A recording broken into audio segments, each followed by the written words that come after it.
Here is part one of our interview with Allan Watt. Allan is an author, radio host, and deep researcher into the New World Order's long-term strategy of eugenics and more. I'm Allan Watt, and I've been following politics and geopolitics for a good part of my life.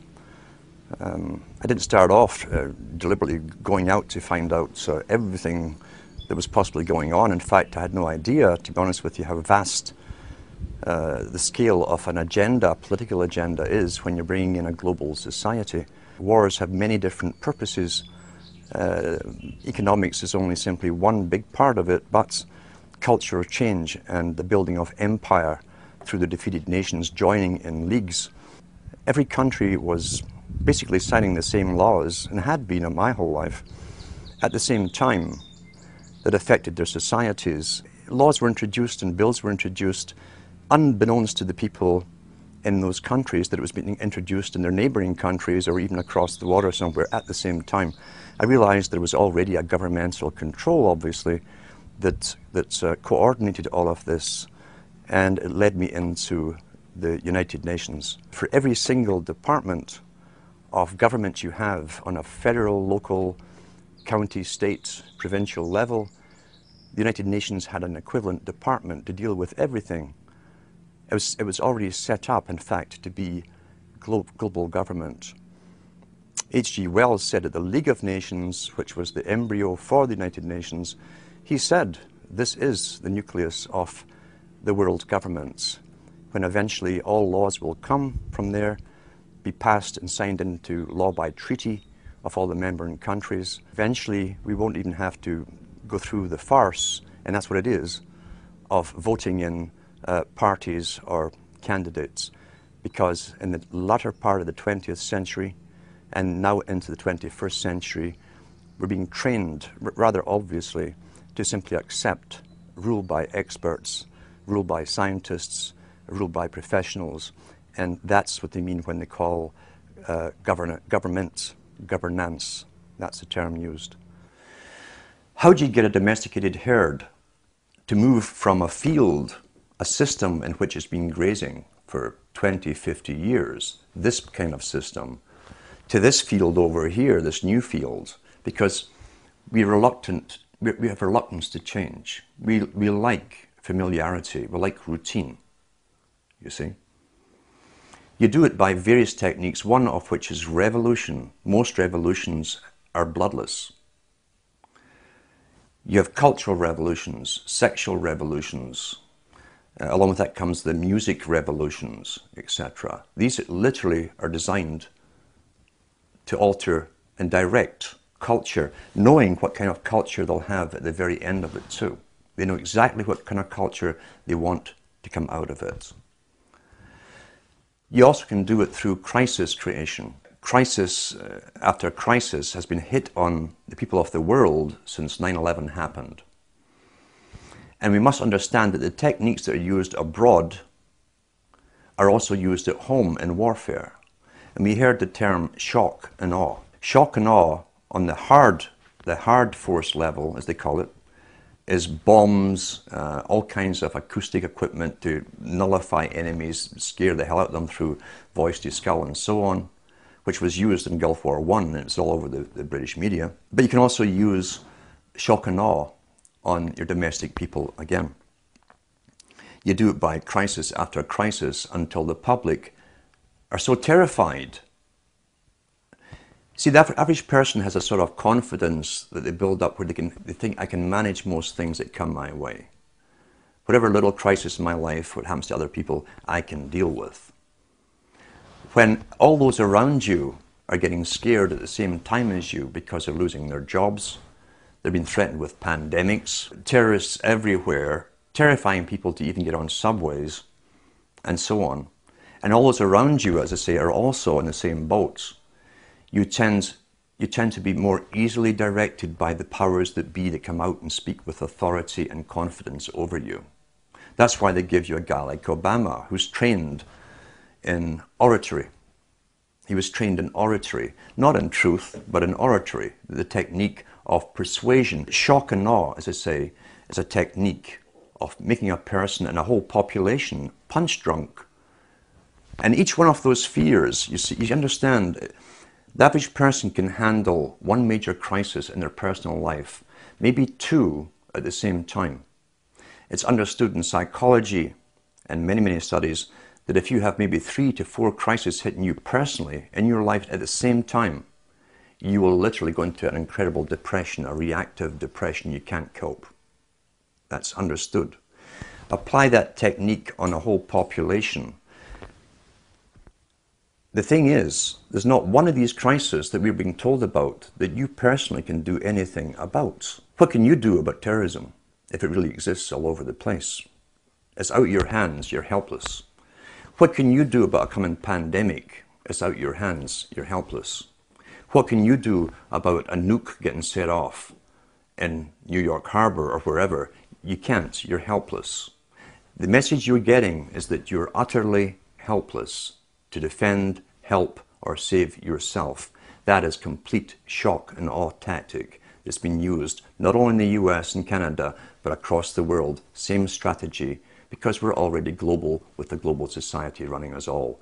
Massive psychology and warfare techniques in psychology has been used across the planet to make us succumb to fear and crises, as I say, and none of which we can actually do anything about on an individual level. Therefore, the leaders are presented to us on screen with uniforms or business suits and ties as politicians who speak with confidence, all scripted, of course, and they seem to have everything under control.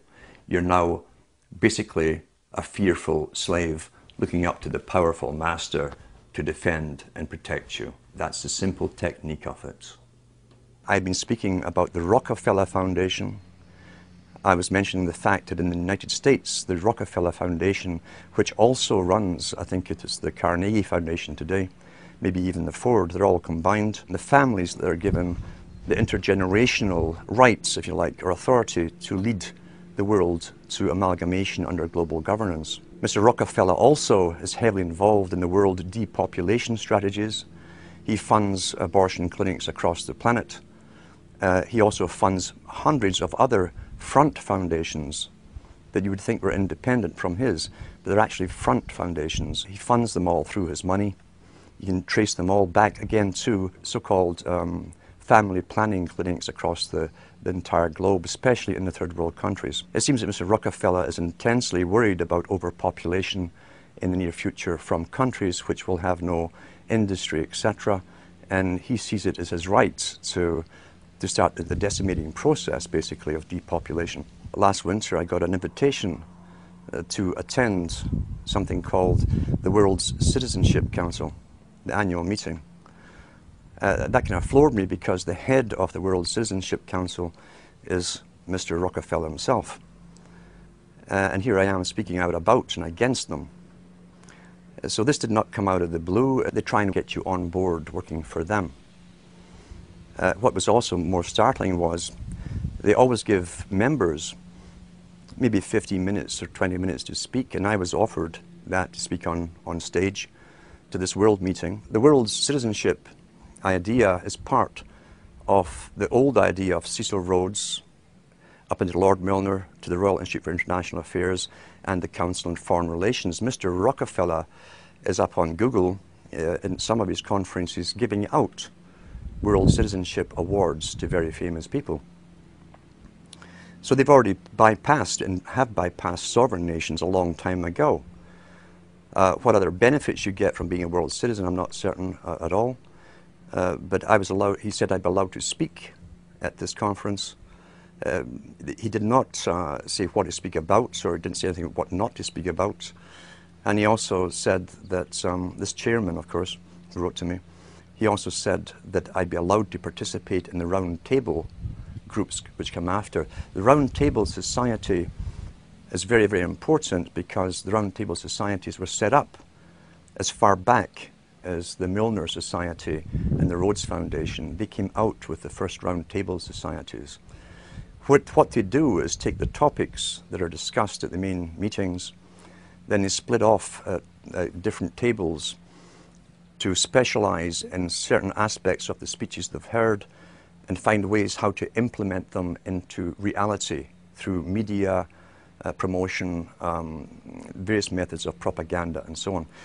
I did not attend. I was tempted to go just to see if they would ask me not to speak about certain things, but it was the middle of winter and the journey to this university would have been pretty hectic anyway, and I was so busy.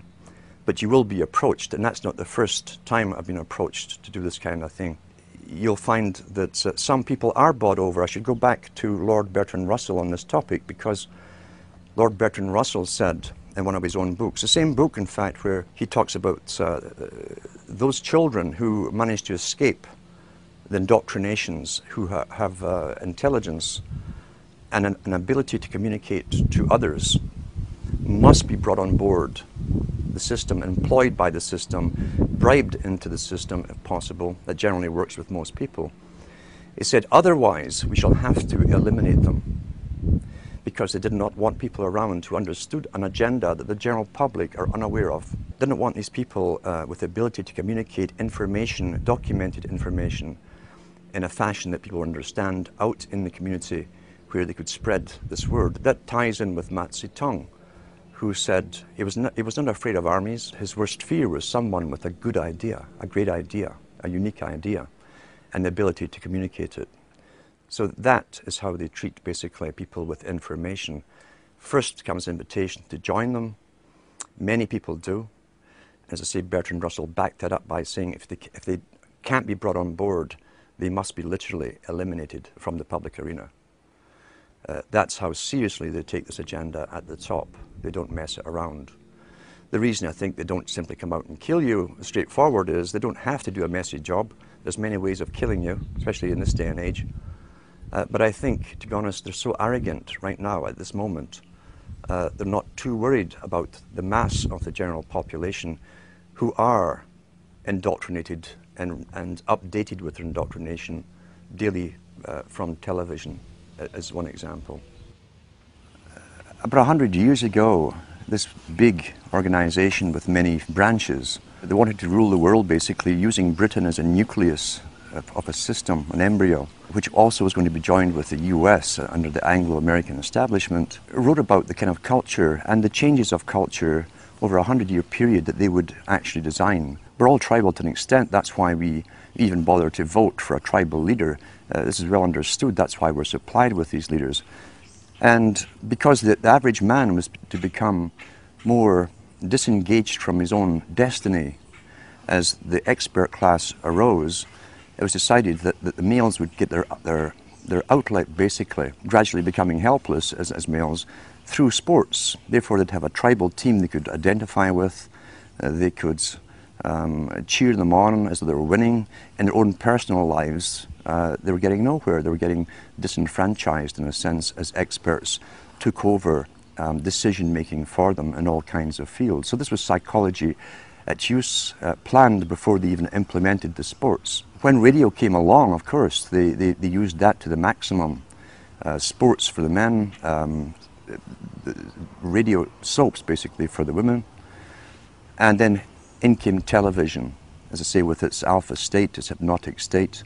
It took off. It really took off. And men became glued to the sports shows. The big think tanks, and we've had think tanks to do with always planning the future and how they would create societies and even different cultures within 100 years, say from this type of society to that society to the next society, how they'd implement it, again always through the youth culture, which is easy to do if you have universal education. You can always mandate the same system, same culture to be taught to the youth. However, as I say, since the 1960s, once television really took off, sports used to only come out on Saturdays, and over a 10-year period, it gradually came on every night of the week. Until today, we have even sports channels, sports. So now you see guys who are sitting home, who are basically powerless at work. They have bosses. They're powerless on the roads. There's police and traffic wardens and cops watching them. They have no means to feel strong, and so they tend to watch sports as a substitute. They project themselves into a game which they never participate in. But as long as their team wins, they feel something's happening in their life that's positive and it's successful. It's a very good substitute for many, many things as far as the elite are concerned. Now, the big think tanks that involved many professional people knew that they'd have to give something this for the males, and for the women they'd also give a substitute too. The intention being ultimately to alter society, drastically alter it so much that even the purpose, for instance, of marriage would lose any appeal. For the females, they gave them high fashion, accessible prices for high fashion clothes. They brought in, people don't realize, they brought in the miniskirt back in the 1920s during Prohibition. They brought in cocaine at the same time as along with the booze to get young people in. The idea being that if you're doing something illegal, it's very naughty. Youngsters love to break the rules, get together, we're all being naughty together. And sex and booze, coupled with coke being smuggled in at that time, had its desired effects, but not quite the way it was designed to have by those that planned that culture, the Bernays types. And Bernays was heavily involved in this. So they came out, as I say, with not sex and rock and roll, but sex in a form of jazz. The Charleston dance came in, the miniskirt came in, sex became rather rampant for the first time. All the old traditional taboos were broken with one generation, but there was fallout to this change, this massive change in culture. The fallout being that they did not have the antibiotics to treat all the sexually transmitted disease that came along.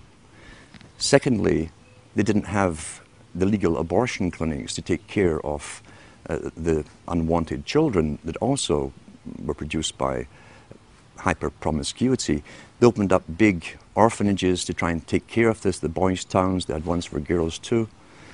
But there was so much backlash, especially in the United States, from the old Christian communities, that they had to tone it all down. It kind of flopped, as I say. Sexually transmitted disease became rampant, so did unwanted pregnancies and abortions. And so they went back to the drawing board, because remember, before this all happened, the big players, the new high priesthood, we'll call them, of the Time Lords, those who create the future, work in think tanks for the big establishment, had a definite mandate. The only problem was how do you achieve that mandate over a time period. So they went back to the drawing board, and they've always known, for instance, that in wartime, more children are produced because people, young people who might go off to die tomorrow tend to be far more promiscuous. They brought this back after World War II big time and worked on it steadily. All their tax money went into one particular area of research, not just for the atomic weaponry and so on. It went into finding ways of finding a contraceptive that was effective. When they found it and launched it on the scene, at the same time as they launched what they called pop music, along with drugs, LSD and so on, they brought out the contraceptive. So then permission was given, in a sense, and promoted from the top down, even from the BBC, which is, remember, the BBC is owned by the British government. It's an arm of the British government. It talks on behalf of the dominant minority who rule Britain. So they began to promote all this stuff. All the DJs they'd bring on television would interview the top pop stars of the day. They were all stoned out their minds. Some of them were falling out of chairs. And the interviewers would say, "Tee-hee, aren't we naughty children?" All aimed at a young generation to emulate. This is what we do. Monkey see, monkey do. Once again, remember, the prime intent was to break the old culture of boy meets girl, going together for a while, getting engaged, getting married, having children. The family unit, they'd said, when they had the League of Nations, which was the precursor of the United Nations, said they'd have to destroy the family unit. Pretty well all of H.G. Wells's non-fiction books promotes all of this agenda. And in fact, he coined the term in the late 1800s. This is how far back this agenda of promiscuity had to go. He coined the term free love. And in one of his books written before 1890, he says, we must promote free love in order to destroy and end the obsolete family unit. Once that's done, he said, the family is no longer in the way when government comes for an individual. Each individual will be solely responsible to the government itself, and no family will stand up around them like a primitive tribe and defend them. At the same time, the foundations within the United States and Britain and elsewhere were funding what appeared to be far-left groups, communist groups. So much so, as I say, the Rees Commission went in to look into this from the 50s to find out why top capitalists who owned international corporations and banks, international banks, were putting up foundations to fund far-left groups. Well, we know now it was to literally destroy the old culture in order to bring in the new culture, the new society. So therefore you have the proliferation of sexual activity. The fallout still came from unwanted pregnancies, far reduced than it had before because of contraception. But then came the lead of the feminist charge, again funded by the Rockefeller Foundation in the States, to spearhead and demonstrate and demand the rights for abortion. If they could get the public to devalue human life, and that's in the writings of Julian Huxley. He says if we can get society to devalue human life, he says, and take humanity off its pedestal as a supreme being on the planet, then, he said, we can bring in our controlled society with a workable population. Everything works within culture towards an agenda. And as Plato said so long ago, over 2,300 years ago, he said, culture and cultural changes must be authorized from the top. If it's grassroots, truly grassroots, then it's outside of the elite's control, and ripple effects could occur, and it could spread anywhere. They couldn't control it, contain it anymore. Therefore, the major changes in culture, which Plato said came through drama and the emulation of actors, actresses, including fashions that they wore, and the music they heard, had to be strictly regulated and authorized from the top. The whole science of this, which was always a science, and understood by those in those businesses, was used to the maximum to literally drastically alter culture so radically in the 60s and 70s that they could never return to a past way of living. We tie that in with another big player, Lord Bertrand Russell, who had experimental schools under royal charter, where he could do things that anyone else would be locked up for doing. He said in his own schools, and there were mixed schools, he said that if he could encourage pre-pubertal sexuality amongst the children, encourage multiple partners from before puberty, he says the chances, because of study and observation, the chances of them ever bonding with one person for the rest of their life was pretty well obsolete, null and void, wouldn't happen. Therefore, that technique all came into play during the 60s. It was called free love. Drugs helped it along the way. And that was the beginning of what we saw as short-term relationships. Divorces became more and more common. Interestingly enough, divorces really took off not because society demanded it or it came from a need or demand from the people. Divorces took off because the Hollywood stars, and remember too, the drama industry, the entertainment industry, have always said this, the people follow the stars. And they're the guiding stars in the so-called occult, you see. We tend to worship wealth and people and famous people. We want to be like them. We want to identify with them. The whole idea of divorces came out from Hollywood, with the top stars leading the charge for this. Women started to talk about it, who was getting divorced, what actress from what guy, and so on. And gradually it put the idea across to them that, well, if they're getting divorced, then maybe so should I. At the same time, the Bourdaise techniques were used through all kinds of magazines. At that time, 97% of all magazine publications were aimed at women. Because advertisers have said, and it's still taught in marketing schools today, women are far more easy to get to go along with something new than males are. So within all these magazines and write-ups about their famous actresses, their heroines and so on, the rich ones, the average women were reading these stories and identifying with them. They were being told that you can do anything, you can have it all, You could have a career, you can have a family, you had a home. They gave them utter lies, and they coined the term superwoman. So across the whole of Europe and the States and Canada, at the same time, always coordinated at the same time, the media entertainment industry were promoting stories of superwomen. And they'd find someone, real or imaginary, we'll never know, who supposedly was a CEO of a company, who had all these children at home, had a great husband, could manage everything and could cook great cuisine, blah, blah. And that, of course, is a fantasy. This put pressure again on most women to try and live up to the fantasy, as all advertising does. And most of the stuff we're getting is advertising, or at the very least is basic psychological manipulation. Vernet's techniques again. Remembering too that he called it the creation of a consumerist society. Well-behaved people, as long as there's money going around, they would go into the material world and they would forgo having children. That's the same thing as Charles Galton Darwin talks about. If we can encourage the woman and the male to go after the material benefits of the world, there's a slimmer chance they'll actually have children who tend to be economically burdensome. People were addicted to television in a very short space of time. Most people still today think that all entertainment to do with movies, drama, is therefore nothing more than their entertainment. It never ever was that case. The greatest social messages are promoted through movies and drama, high drama, through the fixation of emotive sequences, emotional sequences, not logical, factual sequences, but pushing points across in an emotional way which register and fix in the mind. So emotional content is very, very important, rather than going through an actual discussion or an argument using logic and facts.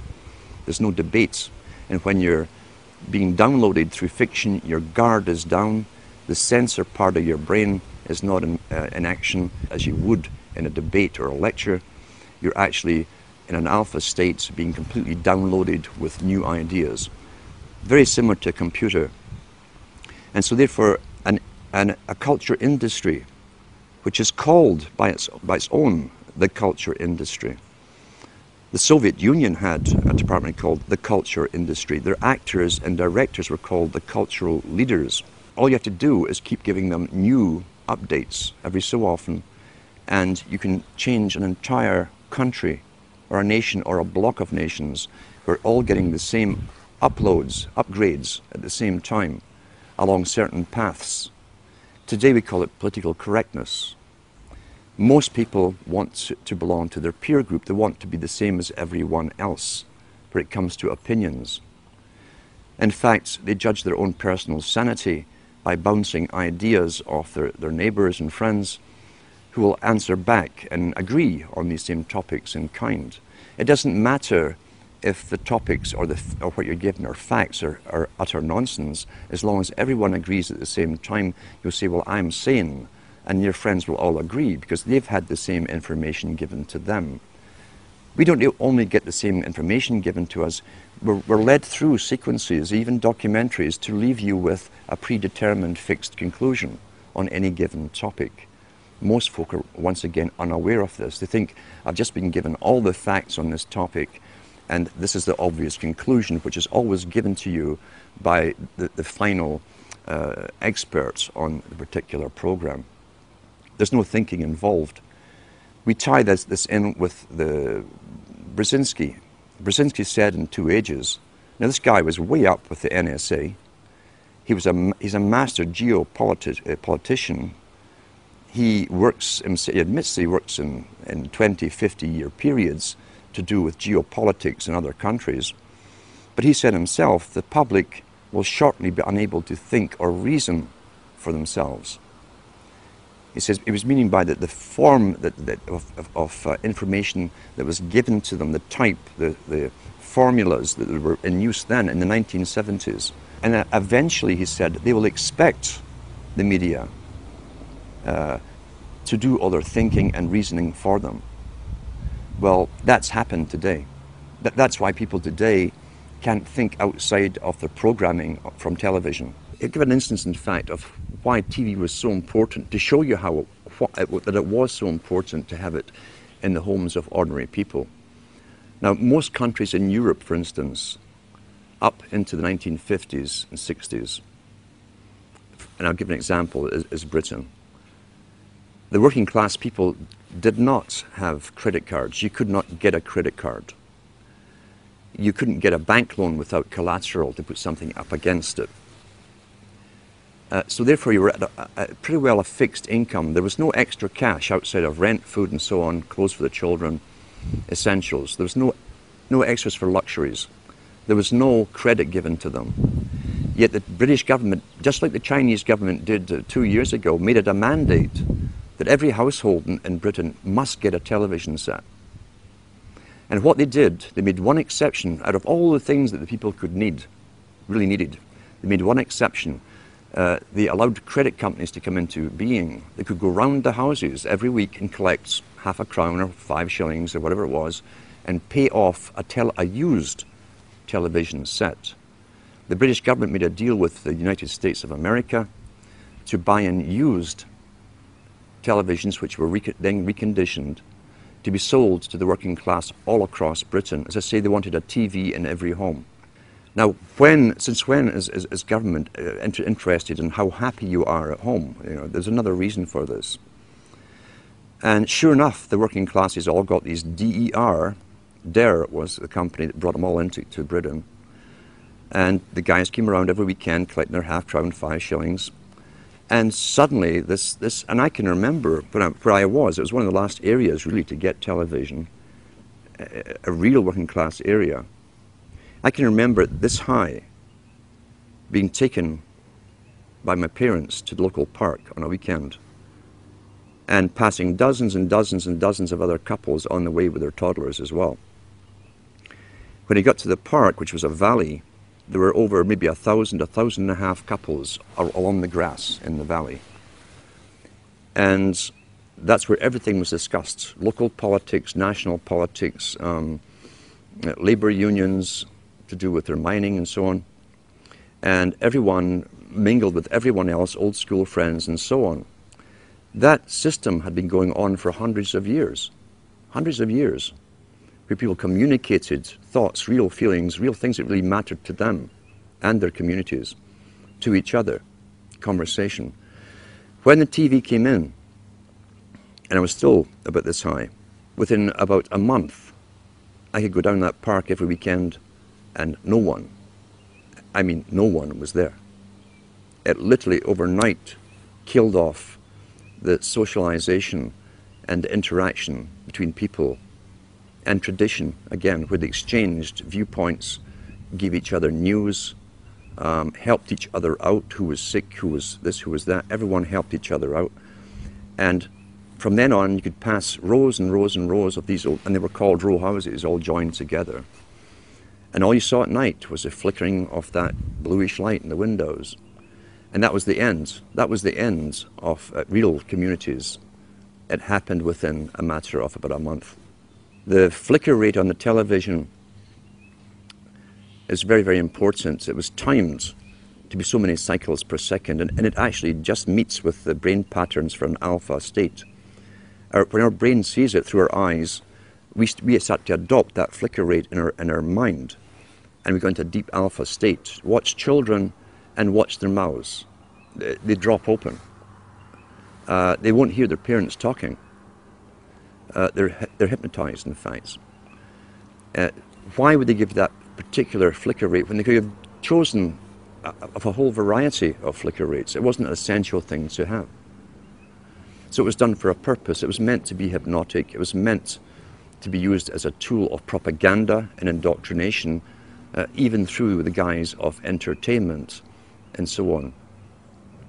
It also was to create a new society because they were the avant-garde, as I say, leading the sexual revolution through drama, through little documentaries, fiction, non-fiction, all combined.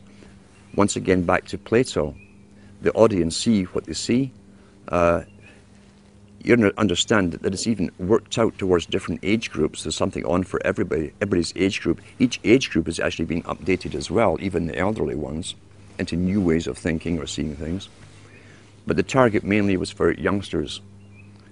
If we take one of the world's experts on propaganda, who is Jacques Ellul, who wrote extensively on how the mind works and how all entertainment, he said, that has to do with government programs such as police, detective stories, detective series, which contain little human dramas as the hook that you identify with, to make you watch the whole story. The child gets kidnapped, detective goes on a hunt, he goes through hell and fire to get that child back. You identify with the hero if you're a male, you'll identify with the heroine if you're female. And that's the hook to get you to watch them. But what he said was, all dramas to do with police, or even the military in movies, are pure propaganda. Pure propaganda. The human story is just the bait to make you watch through it, to get you to identify with it. Because once again, there's always a message left somewhere in the movie. It might even be a message that's against your own morality. It could be where the cop, for instance, does sleep with this beautiful woman while his wife was at home, and it's all part of the story, and even tell you why he did this. He was feeling down that day, blah, blah, blah. And so you've just again altered your viewpoints on how you yourself might behave in that situation. And that sometimes that kind of thing can be justified. That's how you're downloaded through entertainment. It's there to alter and direct and always upgrade into another step of the direction that the entire culture for someone else's purpose. Let's talk about the effects of the alpha state first of all. Recent articles I've even read on the air from various science studies show you that even when you switch off television, you remain in that alpha state for maybe 45 minutes to an hour, sometimes longer, depending on how long you've been watching it. With high definition, again, why would a president of a country mandate that all TVs had to go high definition? Is it because he really cares so much about your happiness? And he wants better quality for you? Or is there another reason for it? Well, I'm sure the effects of the old flicker rates and what it did will also be incorporated in high definition, but with even more added benefits for bringing you into a complete hypnotic state. How do you wake someone up who's addicted to television? You can't. Very, very simple. You can't get your daily brainwashing, where literally it's bypassing any consciousness in the person. You can't take that every day and still try to wake up and learn at the same time. I've known people who've gone through complete withdrawal from television and gone into depressions because their entire routine is broken. They also have time on their hands, which is a big aspect of control, remember too. If you can take time away from a person who can think for themselves, who might say, oh, I'll go and read a book, I'll go and study something, or if you can take that time away from them and have them mesmerized in front of a television set, then you'll keep them dumb, stupid, compliant, and going along with the system. I always advise to people, if you know someone who's watching TV, it's quite simple to find out where they are mentally, psychologically, in the understanding of things. You can ask them a few simple questions. If they give you standard television answers, forget it. Simple as that, forget it. If you see some spark of their own opinion coming in, there's maybe a chance you can do something with them. But you cannot get out. You see, television it can be classified as a drug. Any addiction is still an addiction. Television is an addiction. People watch 4 or 5 hours per day. Top psychologists and even the United Nations have talked about the use of television for creating the new culture for children. How many people know that all government agencies or departments, all governments in the world, basically, have departments of culture which hire cartoonists and pay their expenses to do cartoons, always incorporating the latest political correct story to do with environment, waste, bad adults and how they've destroyed the planet through their consuming, etc. How many people realize as you plonk your children down in front of it to babysit them that they're actually being brainwashed scientifically. And these cartoons were designed by experts to get their message across to those children, implanted in their young minds, fixed in their young minds forever for the rest of their lives, ongoing daily, and even right down to the novels that you read to children that are designed for children too, which will incorporate all of this, all paid by government grants to authors and writers. You literally have to take it into your own hands. It's one of the most dangerous tools that can be used. It's also dangerous in this extent that why do you think government licenses TV stations? If you were an independent producer, TV station who came out with this kind of information, you would not get a license. You'd have to be authorized and politically correct with a whole bunch of things to do and not to do written out before you'd be given a license. And you'd be checked on every so often to make sure you were following those topics that you're allowed to. If you want to advise people on television, and you can do this with yourself, how to train yourself, how to watch television.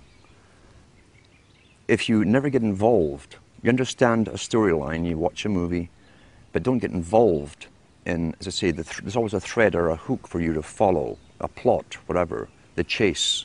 The guy always ends up with the beautiful woman at the end after going through hell to rescue a child or whatever it happens to be or save the world. If you can stop yourself from getting lost in the emotional part of it and study the movie as you're watching it, you'll learn the techniques that have been implanted in the movie itself. That's a great way to learn. If you can do it with yourself, you can also show other people how to do this, to actually study everything as it's been presented to you.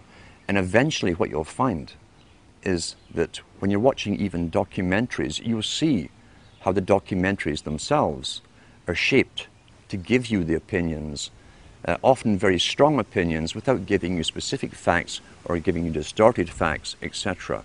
Learn how to critically analyze and think as you're watching. And if you can show others this technique, a good example is sit down with someone who regularly watches a good movie, one that you've previously watched, and then point out all the politically correct little inserted words, slogans, phrases that have been put in there, and show them how it's been done. That way it can actually be fun to study television and write down all the different things that they've missed, but it's all implanted subconsciously in their mind, because those implants, those subconscious implants, will become their opinions, and they will never know how they arrived at them. They won't remember it's from this particular documentary, this particular movie, or whatever. So that can also be fun. That's a positive side of it. You can train anyone to do this. With the internet, the first person to mention it that I know of, at least to the public, was again this master, Brzezinski, in his book Between Two Ages. In the early 70s, he said, shortly a system will be given to the public of mass communication, which will cause a revolution, the revolutionary thing to change society. But he also mentioned and hinted at the fact that there would be regulation behind it. He mentioned too that those who brought it in would never lose control, the main control over the internet, because after all, knowledge is power. Knowledge has always been power. That's why all down through the ages, the real machinations of government are never told to the public. Real power comes from understanding and having all the facts on any particular topic. So therefore, the internet was to be given to the general public with other intentions. Initially, it was to get them all into it. Now, what did the elite want to achieve? What was their point of view? They wanted people to become so used to the internet they couldn't do without it. Now we see businesses really can't do without it. They can't imagine going back to pencil and paper and taking inventory and all this kind of stuff. For the youngsters, who must be the generation they target, they made sure that that's the only thing I knew about the internet. from the media. I was completely ignorant about it, and computers. The only thing I knew was there was lots of pornography on it. Every paper kept telling you about it, which again is the same old technique they used in the 60s and 70s. Aren't we naughty? Wink, wink, for the rock stars on television. Knowing all the youngsters would get into it when their hormones are high. That's all they're thinking about. But once folk were addicted to it, they also planned to gradually alter it, keeping the people addicted to it as they changed it into another system where mainstream media, the authorized media, the culture creation industry media, would eventually have prime, or the main dibs, the first grabs at the main bandwidth that eventually they're claiming will have to be reduced. So in the meantime, there's never been a window of opportunity for the general public to use a medium to communicate to each other alternate news, verified facts to each other as we have at the moment. That eventually, supposedly, is going to be policed. They've had international meetings, the first one held in Canada, under the guise of the United Nations, or the auspices of the United Nations, to do with regulating and censorship of the internet. They have these meetings every year as they add more laws to it. We know the cloud system is to come in eventually. It's been all over the media in Britain, where you won't be able to store anything on a hard drive. You won't even need a hard drive eventually. Remote servers will have all your information for you. It will then be used as a form of punishment if you were politically incorrect in some form or another. Then you'll be cut off from accessing that server with all your data until you toe the line and behave yourself. Social control can be used through monetary penalizations, or through other penalizations like withdrawing you access from it. It definitely will be used for social control again, unless it's a backlash from the general public. And they do expect backlashes from people who have become used to looking into whatever site they wish to look at, or communicating whatever kind of information they want to each other.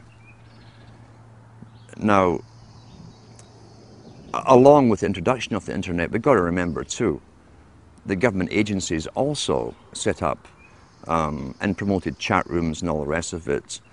And there are agents within this strange nether region called the internet whose job it is to infiltrate people who are coming together as groups, communicating on specific topics to do with political changes, and disrupting those groups.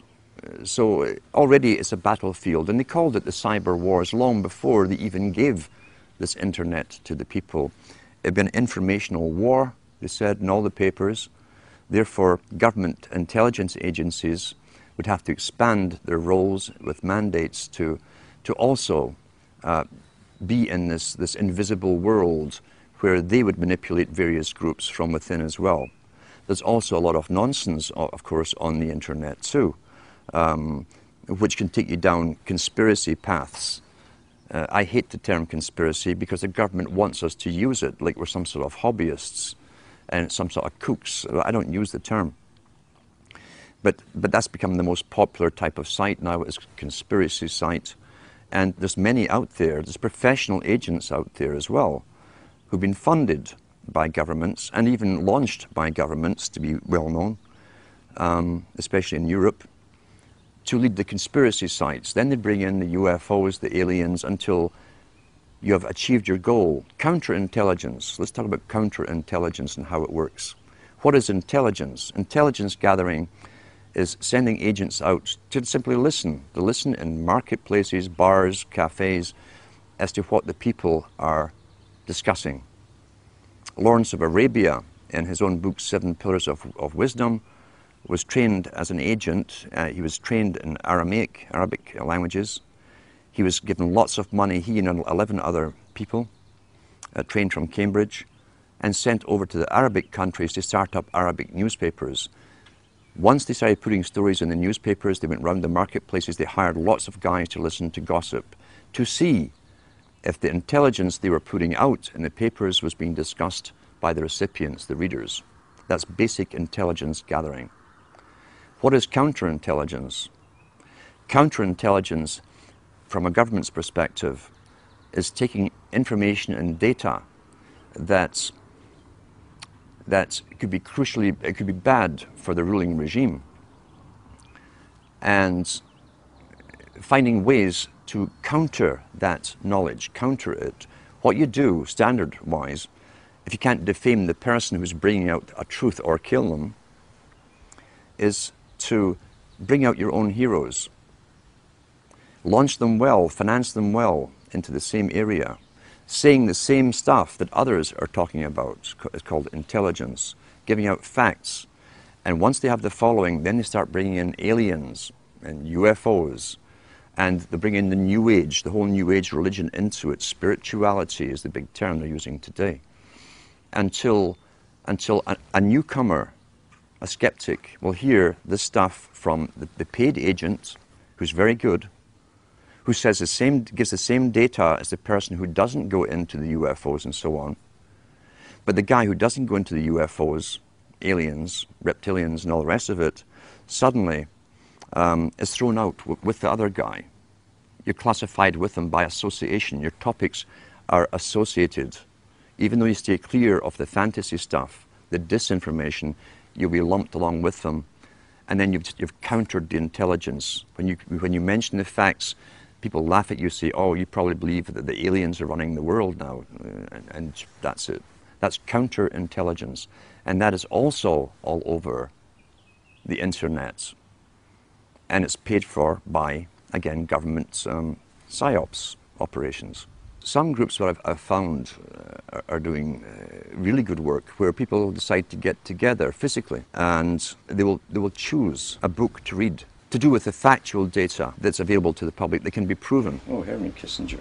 And they'll go through it. They'll analyze the book. They'll analyze the phrases. They'll analyze the contents. They start to participate in what they're reading, because others will remember this particular era, this time when this event happened, can add to the thing and so on. That's participation, that's communication, and other information, as I say, from those involved who live through things can be added to the whole thing, giving you a much more complete picture. So it's a good idea to start this kind of thing off in your local area, even if there's only two of you that started off. Don't sit and laugh. It's kind of comical at first when you say, oh, we're going to discuss this book. You've never done anything like this in your lifetime. Sit down and get yourself a coffee or a beer or whatever you need, and take turns at reading. And ask the other guy, do you have anything to add what I've just read? Do you have any insights into it? What do you think of this? It gets you stimulated into participating and really thinking, because everybody who's alive today has been trained literally not to have to think. As Brzezinski said, shortly the public will be unable to reason or think for themselves. They'll expect the media to do the reasoning for them. So let's counter that. Let's get back to thinking for ourselves, using the data, the material, get involved, start using our minds again. And you'll be surprised, it's like a muscle you haven't used for a long time, how quickly you start to use it, how sharp you become so quickly. And if you can get larger groups and larger groups together doing the same thing, and then you can branch them together, communicate together, then they suggest other books that you haven't heard of. Maybe you need a particular book for evidence. I have stacks of them at home. Everyone has access somewhere to some material that got stuck away. And when you start putting all of this material together, mainly through, as I say, discussion and reading groups, you can add to the knowledge. The more knowledge and facts, actual factual data you can put together, the bigger your arsenal is. And the easier it becomes to show people and convince them, look, this is authenticated stuff. Here's the factual data, here's the physical book. Read from that book, and then have your discussions. What do you think about this? What do you think they meant by this? What do you think has happened? Have they fulfilled this part of an agenda? And most people will say, yeah, they have. Well, here's how they did it. The evidence is all there, but knowledge, remember, is scattered. That's also why, since the 70s and so on, televisions were put up in places where people used to communicate to each other, bars and restaurants, the pubs of Europe. Everyone talked and discussed everything. The televisions were all put in for a reason. And now everyone's mesmerized and you can hear sports or loud music. You can't communicate anymore. That was government promoted because the government licensed the big chains of taverns and pubs all throughout Europe. And so what you've got really is deliberate attempts. Nothing happens for no reason. Why? The customers weren't demanded. They were bored in bars as they discussed topics. People would just move around the pub talking and listening to the conversations, and they'd join in the one that you liked. Why was it so important to destroy communication? It's because it's a main propaganda tool. It stops communication between people, even in a room. Have you noticed too, they don't even discuss the topics, once the news is read to them, to each other. They've both been downloaded with the opinions. You don't have to ask what their opinion is. It's going to be the same one as you've been downloaded with, left by the expert. So we've got to get back to communications and communicating with each other and finding the evidence. Knowledge is scattered. Knowledge is power, so it's scattered all over the place and thousands of books. But when you can start these reading classes up and get other reading classes communicating with you, even through the internet, you can start putting the data, the factual data together, and so that you can present it to the public and bring in more and more members. Only knowledge and the will to use this knowledge is going to thwart the plans that have openly been made for us and declared from the elites at the top. The whole problem of being involved in a community, it can be a double-edged sword. We know, for instance, that commutarianism is a term used first by Bush Sr., talking about the collectivist society coming in. The United Nations has us all split up into communities. It's promoted through local TV. Even Sudbury here has your community. This is your local community. Be involved in your community. They're talking about a politically correct community. That's the problem. Government really penetrated and altered and distorted and changed society through communities. Not just with television, which has certainly destroyed the community spirit. The intent of governments, this is how abusers work too. Abusers work with the same technique because they want power over a victim. The abuser will come in and take care initially of problems of the abused. Often the problems are the very outcome of what the abusers have been doing to the victims in the first place. Governments came in with welfare, for instance, a long time ago, in all countries about the same time. At one time, families helped each other out. You didn't need welfare. If someone lost their job, everyone chipped in. You didn't condemn the family member for being unemployed or ill or whatever, or losing their job. Families helped each other. Now, the family, remember, is still really the smallest nucleus of a tribe. And then government came in with unemployment insurance, which they took off you, but nothing was for free.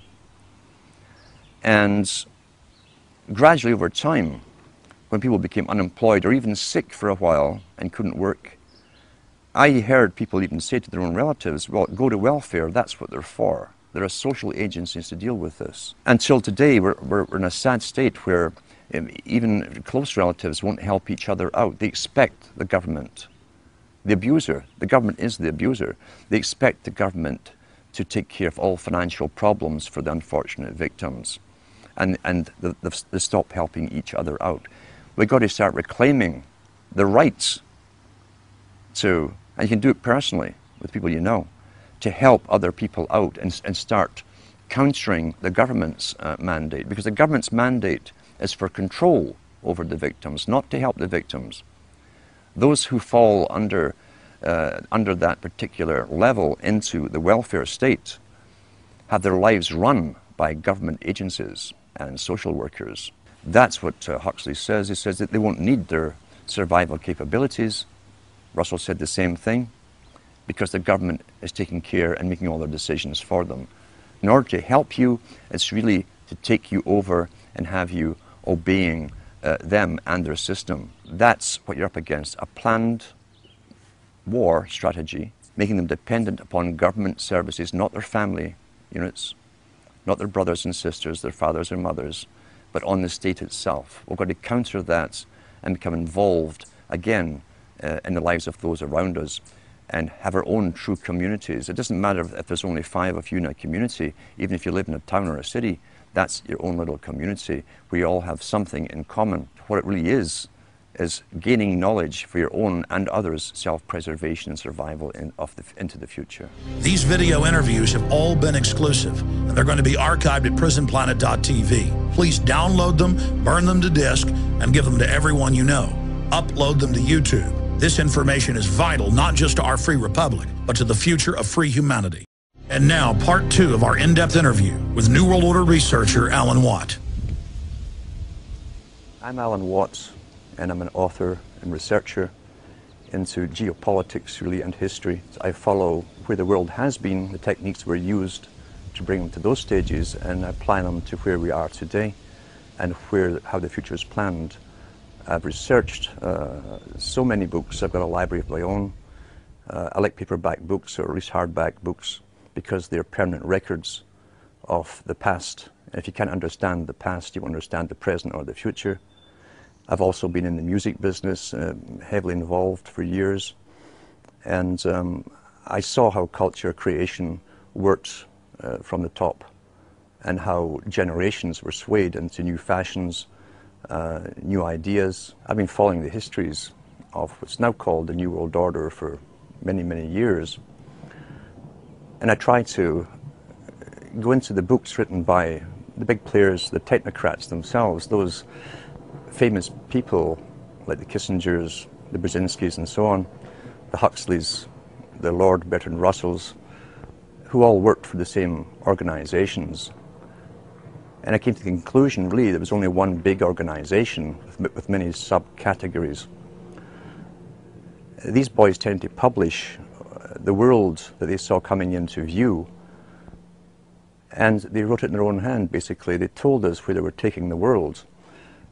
And when you start studying these things about the age of 14, 15, or even younger, and reading their books, and you live long enough, you will see that the world has turned out exactly as they planned.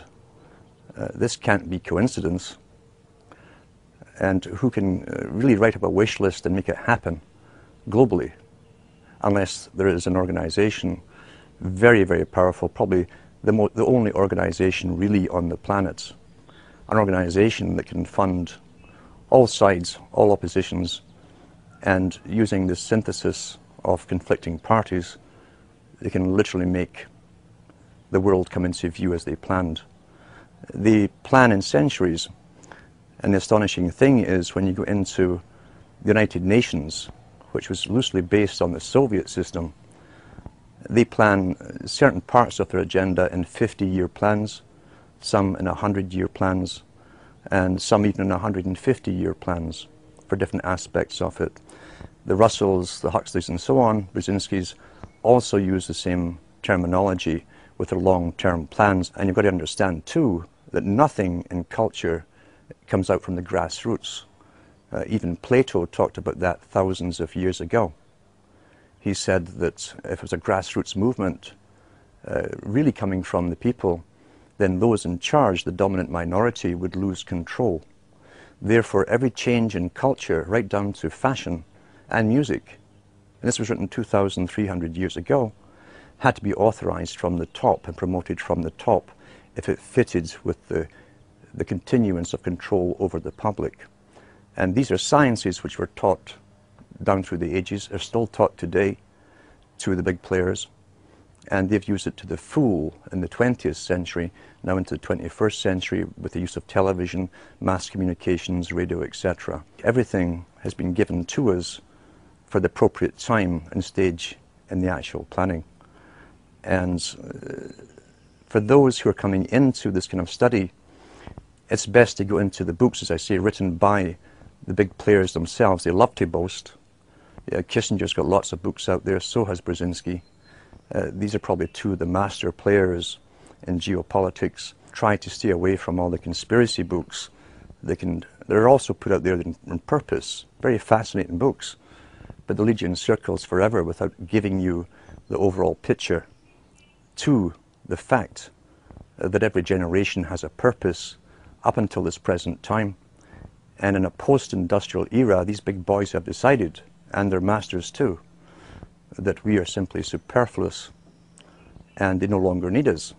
Hence, we have big foundations coming forward and organizations like the Optimum Population Trust, who have decided to come out openly and demand that governments start radically reducing the populations.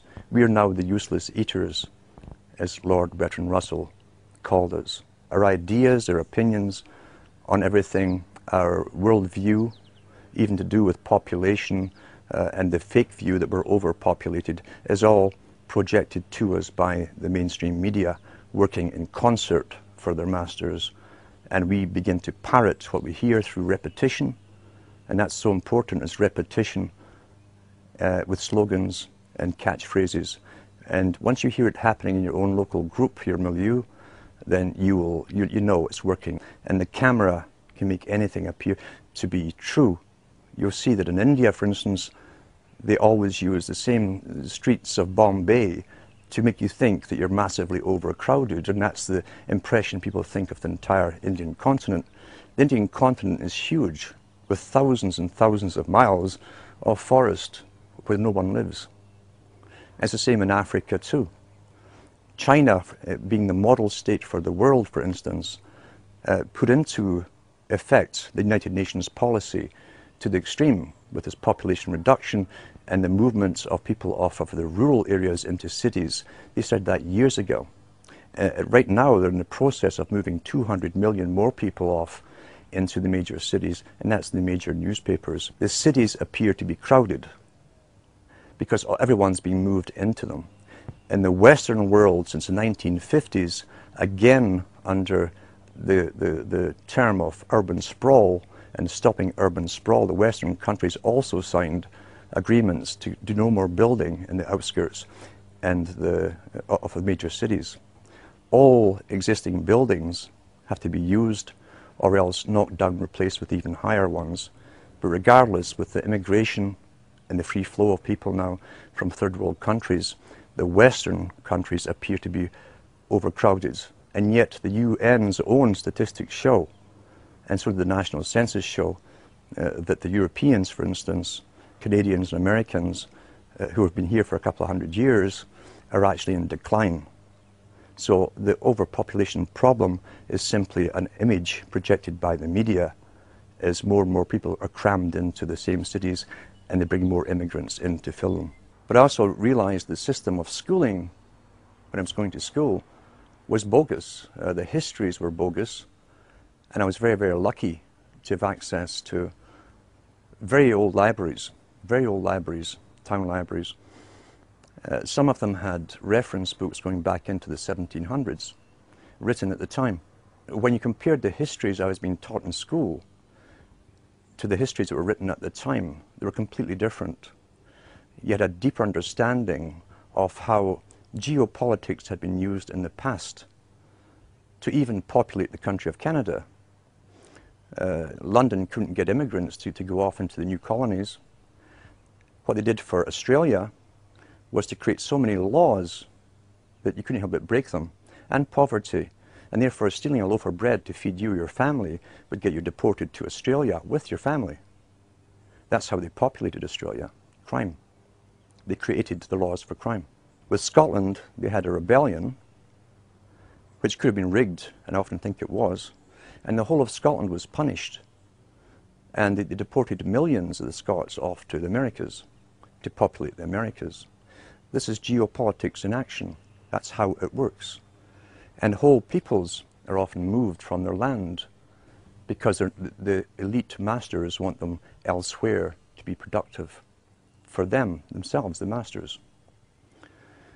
When you look at the strategy for the US and Canada, again, long-term strategy, long-term planning, you'll find that the big corporations of their day, the Hudson's Bay companies, the Fraser companies, were given charters to own the land before Canada was Canada or US was the US.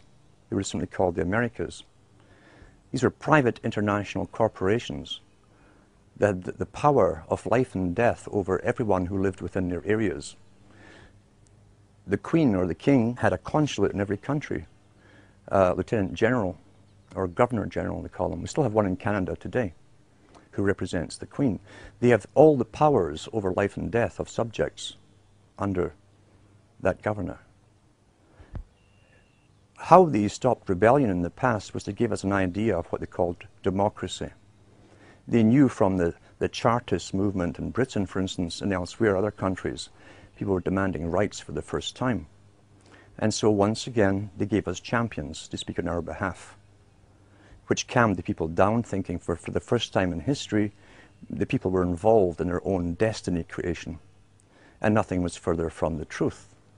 Because the planners knew that once you bring people into a country or a continent, create real wealth for them and get businesses going, clear the land, drain the swamps, and so on, they can take it all away from you through laws 200 years down the road. And that's what's happening now. Long-term geopolitics once more. And if you think I'm kidding about this, go into the history books written at the time. They're still there in some of the libraries. And you can also go into the art of geopolitics. There's even videos on YouTube on Brzezinski boasting about how he set up the Taliban in Afghanistan. You'll see him encourage them to fight the Soviets at that time in the 1970s. And he actually says, yours is a holy war. This man, who obviously believes in nothing but himself and his own peer group, is encouraging another people to go and fight a holy war, a jihad. And he uses these terms against the Soviets, knowing full well, once it was set up and it was backed by the CIA, that 10, 15 years down the road, there'd be a problem. And then they'd have to go to war with the very group they'd created to fight the Soviets. That's what's happening today. Long-term strategies. Well, that's how history has always been run. If you can go into the books where you find the British Home Office is mentioned, study the history of the diplomatic corps. Because the diplomats were spies. They would go into territories, set up embassies, collect intelligence data for future invasions. Their job was also to try and grab the rights of minerals, gold, silver, etc. across the planet. All natural resources. And find ways, long-term strategy, to either bribe it off the present rulers of those countries or else create an ultimate war with them and simply steal it under the guise of occupation. We're living through a stage today, as I say, where this is all coming to a culmination. This is the post-industrial era. We're post-technical almost in the West. It's all done in other countries, all the technical stuff. And Brzezinski himself talks about the technocratic era, where the future will be for an elite with a highly trained bureaucracy underneath them and scientific elite who will not need the human labor that they've needed in the past. Human labor that is excessive and is unemployed and is hungry is now a threat to that established elite. So now they're doing something which they can only do to the human species. They don't need to do this with animals. With animals, just go out and hunt them and kill them. We are the only species that has to be convinced to allow ourselves, for the good of all, to be sterilized and bring down the population through abortion on one end and euthanasia on the other, under the guise to save the planet. And unfortunately, with the massive propaganda campaigns that are all over media in every country at the same time, with all the big foundations backing them with unlimited financing. Remember, the foundations are owned by the international bankers themselves. Then they can pull all of this off, and unfortunately it really is working. In kindergarten now, you walk into a kindergarten anywhere in Europe or Americas, and you'll see the rainbow inside every single one of them. You'll see all the terms about the world. Here's the globe, we're all global. And you'll see the greening messages everywhere, everywhere. And how sacrifice will have to be made to save the world and the planet and future generations of society. Sacrifice. You tie that together with the institutions that were comprised of the Fabian Society. It was a member of the Royal Institute for International Affairs. That's one society. The Council on Foreign Relations is also the same thing as the Royal Institute for International Affairs. They are what Thatcher and Professor Carroll Quigley called the parallel government. They have told us what the future is going to be. Some of their members have even written books about the need to cull off massive amounts of the population by any means possible. And so we see this final stage being pushed as they convince us that we are the problem. The Club of Rome, that also belongs to the same group, in the 1990s, the two founders said that back in the 1970s at the Club of Rome, they were given the task as a premier think tank for the globe, this global society, the task to find ways of reducing the population and controlling the people to go along with this, convincing the public how to go along with it. And they said they looked at all possible means of doing so. What had worked before? Again, geopolitics, strategy. Under warfare conditions, the public will give up freedom. The public will be directed by governments, bureaucracies, and police, military, etc. Under warfare, the public sacrifice. They'll have less food, they'll ration stuff. They go along with it to save themselves. Therefore, they'd have to find a warfare strategy, a reason for war. And what they came up with was that man was the enemy of the planet. They said that the idea that global warming could be created and blamed upon mankind would fit the bill. These are the words they used. That would fit the bill, written in the 1970s. And decided at the think tanks then, and published by the guys involved in a book called The First Global Revolution, well worth reading. When they hit upon an idea from a premier think tank, they will never change that agenda. I've said before, it wouldn't matter if we're up to our eyes in snow all year round.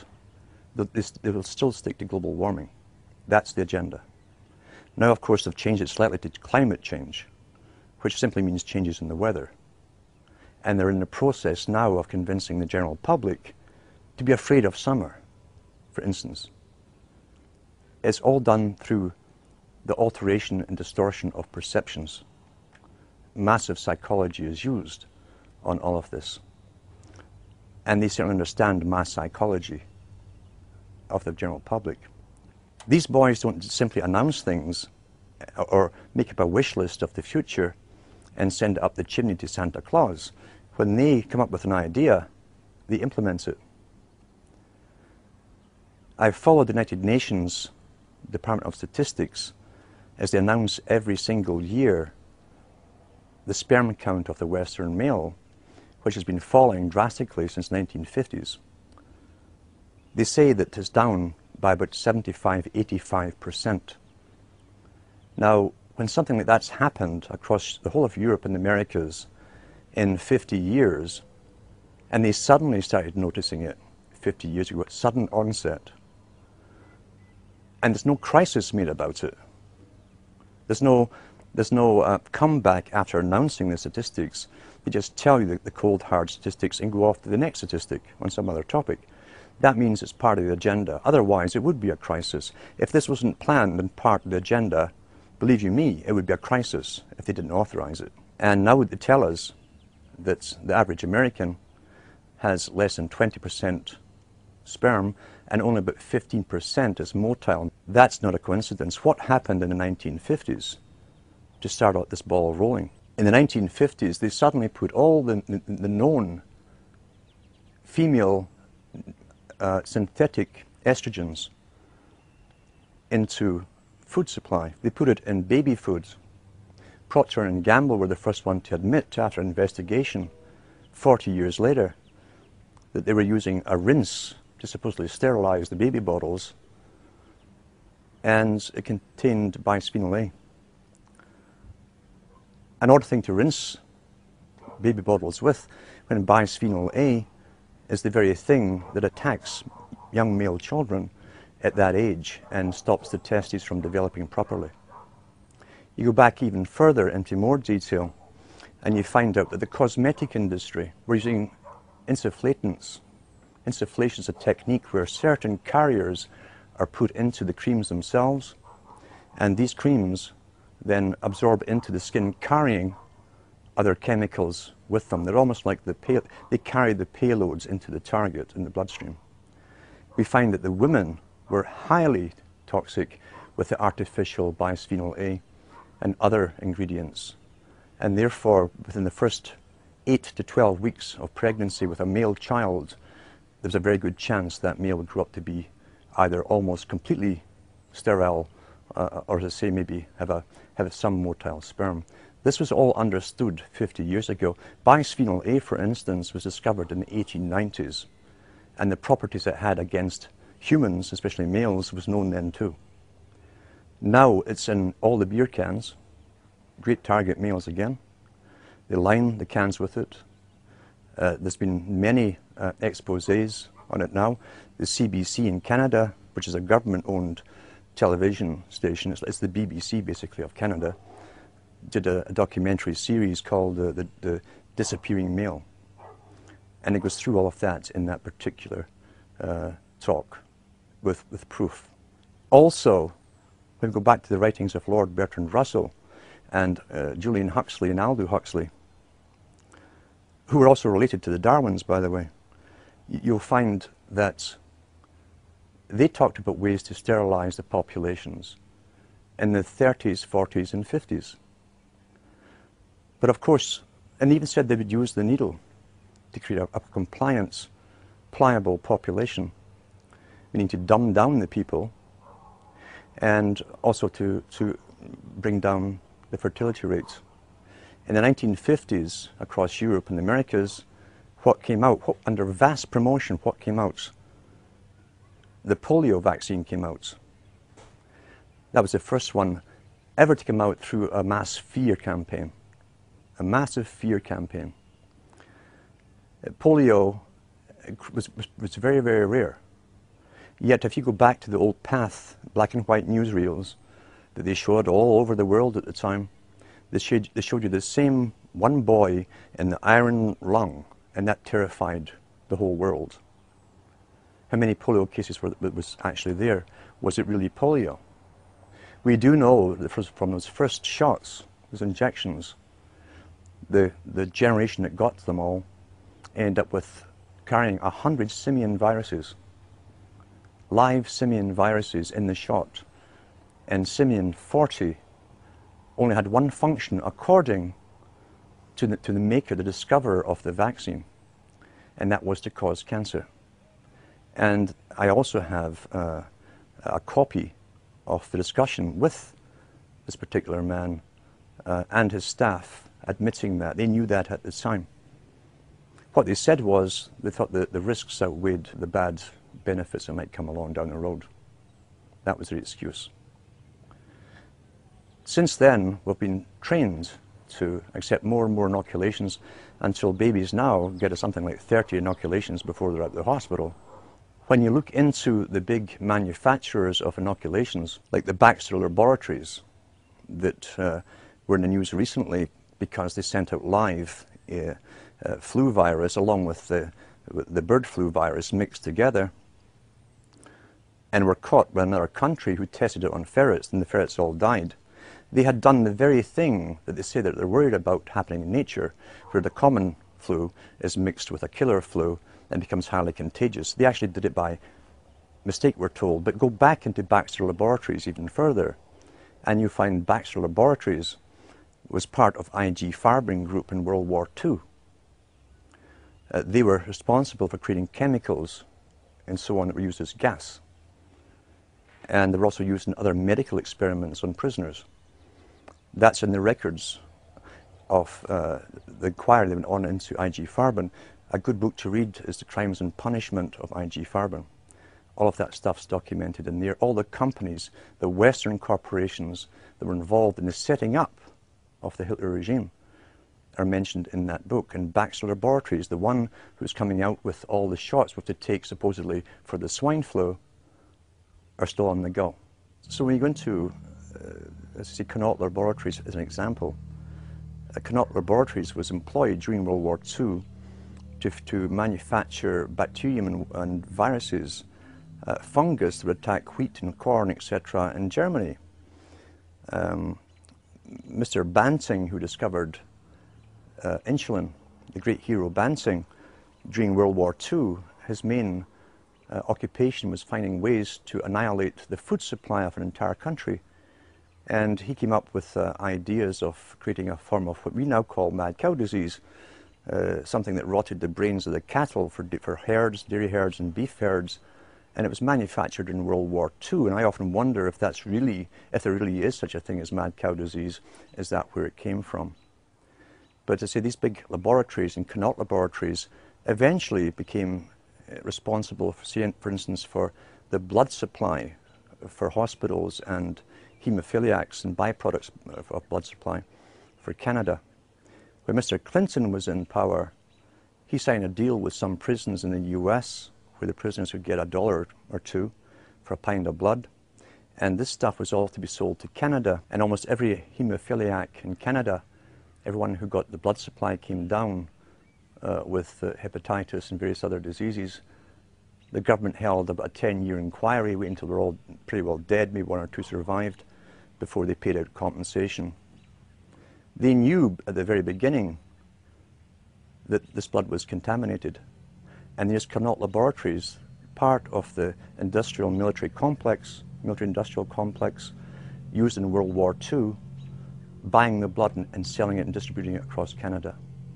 When the CBC did a documentary on Connaught laboratories and their role in this, the little guy who purchased it was caught on the steps of his office of a building, and he turned around and he said to the camera crew, after who questioned him on all the deaths that were caused in Canada, thousands of them, he said, "It's business." That was the only reply given.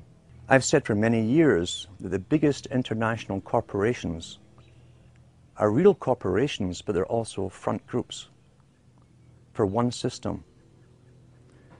During the Cold War, for instance, many books were published on the war, how it would be won, and so on. And what they all agreed upon was those with the highest technologies would win. Now, if you were in a free enterprise system, you could never allow inventions coming out of nowhere, unauthorized, especially in communications and different means, to be given to the general public. Therefore, the CIA, MI6, and other countries' agencies created front organizations to lead the charge and control technology. You could never allow free competition in technology and give it to the people without authorization. It has to be permitted by those who rule. That goes across the board with everything, as I say, from those who rule. You create culture, you manipulate culture, you give the public what you deign to give them, you suppress that which you don't want the public to have. It must be under a control. You cannot have that with a true free market enterprise and true entrepreneurism. You can't have it. Therefore, you put up the front companies. They're real companies. They will really manufacture stuff, but it's what's been authorized. And guys at the top, CIA, MI6, fund them and run them. We've seen this with different banks that were set up by CIA in the past, where they funneled money to all the major wars we were fighting. It was the BCCI, was one of the first ones that collapsed. Papa Bush was a director at one time, and then he was back to being director of the CIA. These were front massive banks, massive corporations. A difficult thing for some people to understand is what's happening today is not just an elite making a final move to take over anything. Every generation for hundreds of years has been brought up with the same elite's predecessors designing and running the show for each generation. The elite, in fact, are simply moving their system into a new system, an updated system to suit themselves. That's a hard concept for people to grasp. They've been trained to believe things are happening at the moment by happenstance, by crisis coming out of nowhere. And here's what we must do. We must solve this problem at the time. Nothing is further from the truth. And when people wake up, they generally go through the same stages as someone who becomes bereaved when you find that democracy never existed in the first place. You go through an anger phase, a depression phase, You'll blame whoever is handy, and then hopefully you emerge from it and you become active and you want to learn what's really going on and what has been going on. But you'll also eventually come to the realization that you're up against something, a system that's very, very, very old. It's the only truly organized system on the whole planet. It uses sciences that are ancient in population management. It gave us a system of money. Money is a tool that we must believe in to serve them. Karl Marx was quite right. He was one of their boys who was set up to set up the dialectic. And he was quite right when he said that money is a tool of the elites. It's essential that the people who stop bartering or working for themselves and start using money as a means of exchange, which then can be taxed back from them, are becoming slaves. Because under law and legality, for a thousand years, no one could take anything from you. Money represents your food, your home, everything. When it's taxed back from you, they're creating a form of slavery. Therefore, it's essential that the workers believe in money. The elite have all the money in the world. They own all the resources in the world. They don't need money, but they need us to believe it's the only thing that we must use. Today, the power of the purse, as they call it at the top, is being used to the maximum to tax almost everything back from the people that they earn. You tie that in with Charles Galton Darwin in his book, The Next Million Years, where he lays out the next few thousand years up to 1,000,000 years for the elite and all the changes that will happen. The grandson of Charles Darwin, who again was related to the Huxleys and many others. And he said, we are in the process, in the 1950s he said this in his own book, we are in the process of creating, he says, slavery has always existed in one form or another.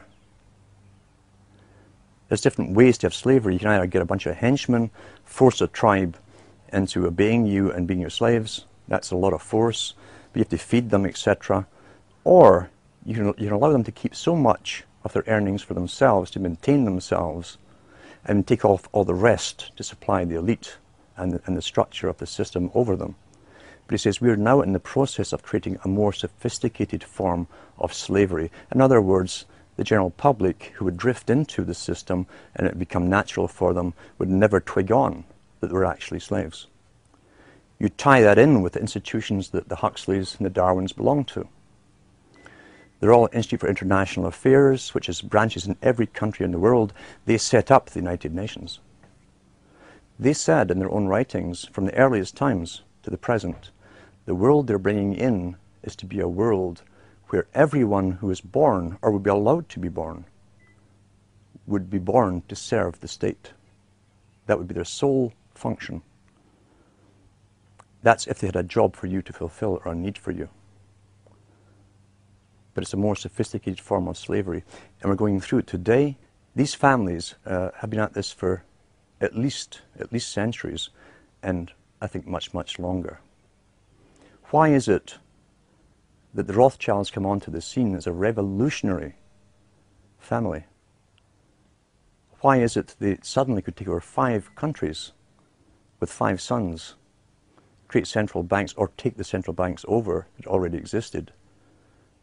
And why is it that right to the present time they're in the forefront of world politics? Why is that?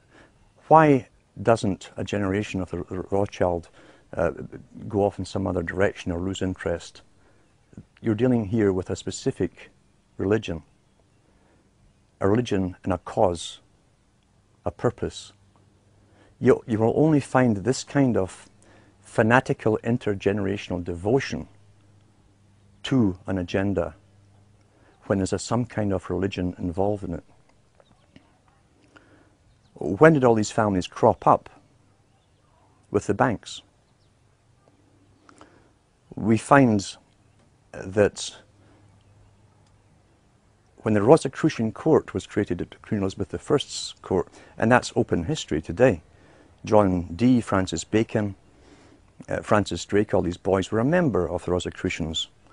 It also broke out in France and Germany at the same time, and they even announced their presence by billboards all across Paris. But the members now, as I said, in Britain, were open in the time of Queen Elizabeth I. Their idea was to gain gold and money through plunder, and they basically lived off of the Spanish galleons for an awful long time, as the Spanish were taking the gold out of South America.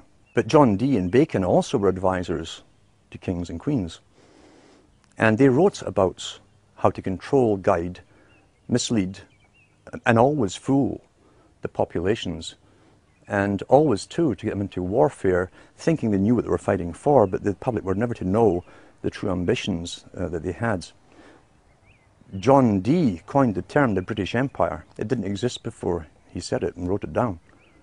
He went to the Queen with the idea, and he said a system should be set up where countries are invaded or taken over by Britain to create a world system which would be based on free trade. Free trade. It says those countries willing to adopt the British system would be given special status and its most favoured nation trading status. The very same terms that are now used in all the charters they draw up for free trade across the planet. Yet we're going back 500 years to find it first used by an advisor to Queen Elizabeth I. So therefore we know there was a world plan underway.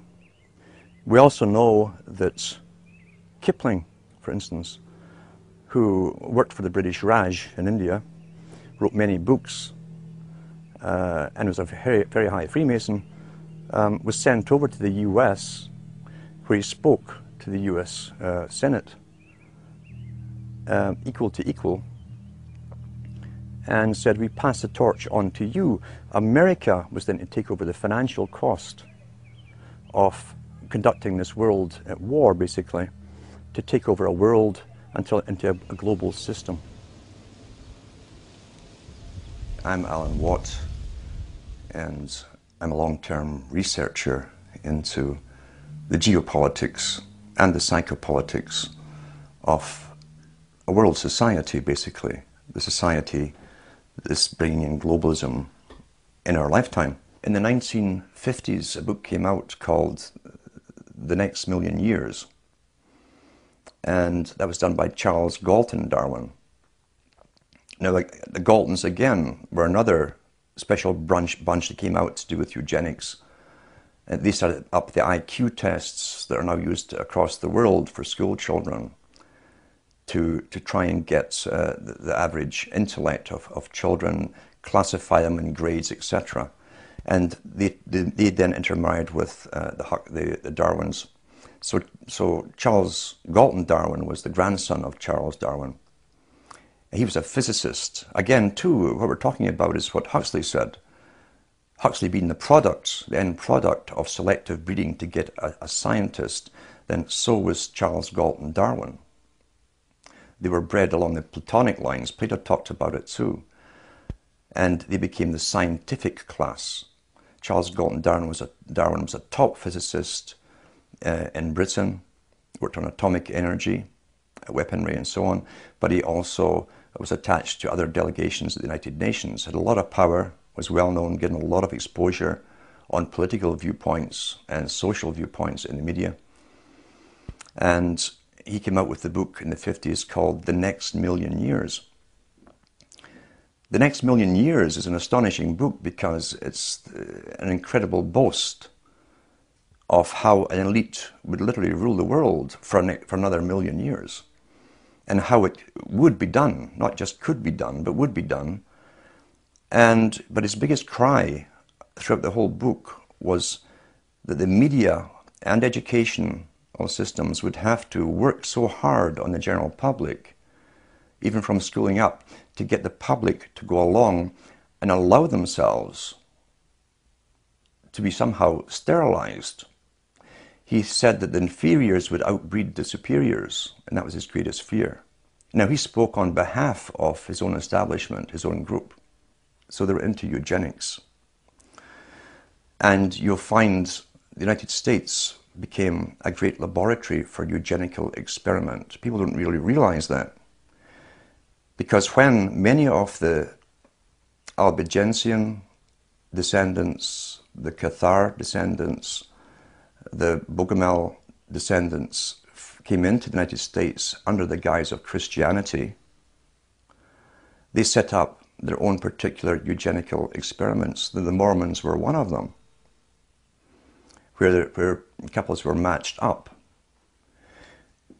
One of the greatest experiments that's ever happened in history was the NIDA experiment, Oneida, New York, where the man who set it up was given free rein to match up men and women, not to live forever together, but only to copulate for specific offspring. Charles Darwin was involved in the experiment. The newsletter that the Oneidas set out went to also the Huxleys.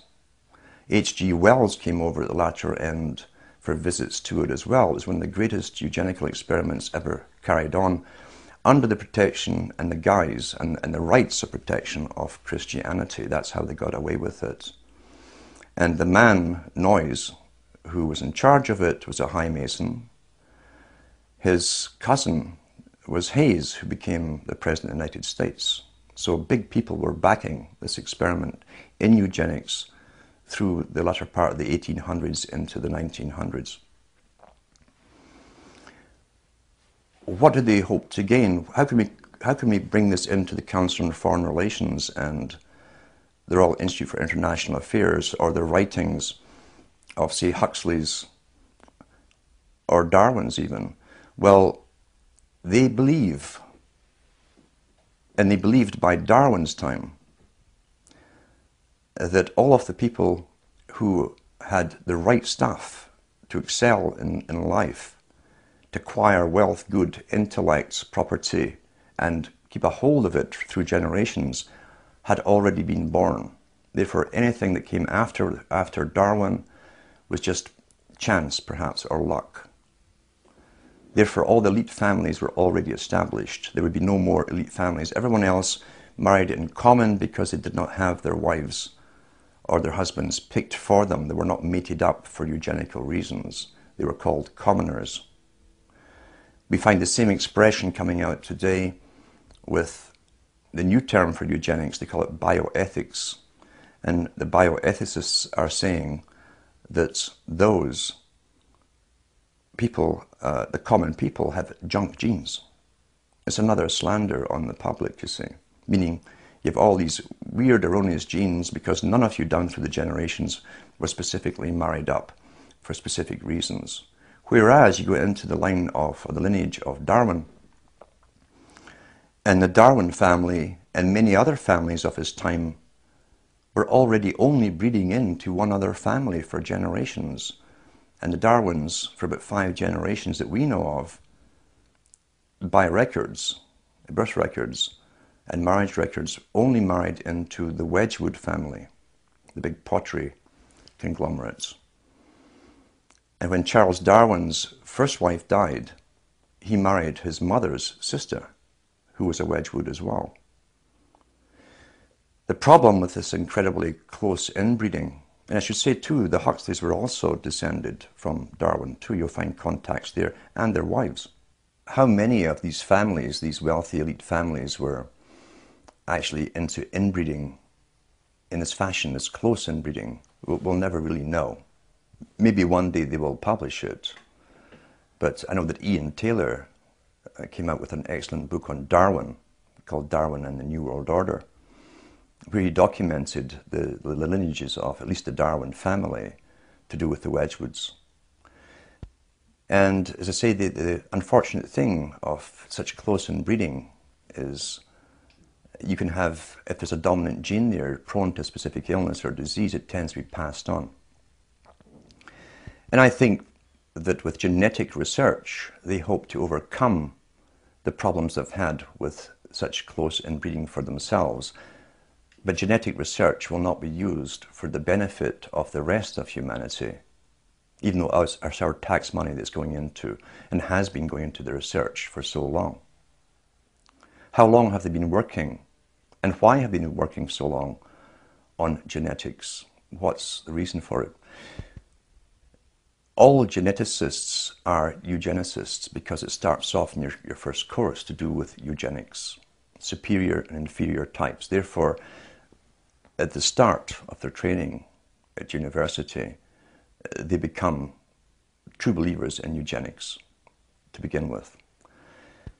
We've been told that the double helix in the genes and so on wasn't discovered until Watson came along around the 70s or so, and that they'd always suspected that there were things called genes.